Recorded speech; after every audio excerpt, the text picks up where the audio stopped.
Ditaba ka Perfect Radio. Bathieleji maphodisa a mage a tshwere mosimana wa mengwaye le somishuba ka morao a hore o khumanwe ke Thoboka monyana wa mengwaye le sometshela gua Pharare village ka la bothano.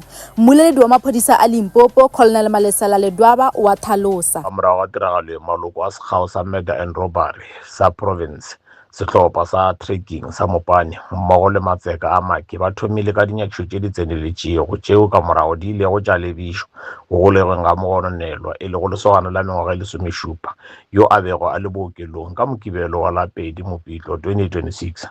Mogononelwa o amagantšwe le molato wa polao mme maphodisa ba thopa sebetša seo go dumelago se šomišitšwe go oboeng ga bosenyi bjo. Mohlankedi wa teko o tla dira kelo go ya ka molao wa tšhireletšo ya bana go tšea sephetho go letetšwe mabaka a go tšwelela kgorong ya tsheko. Nna ke Sina Phaladi wa ditaba tša Perfect Radio ke a leboga.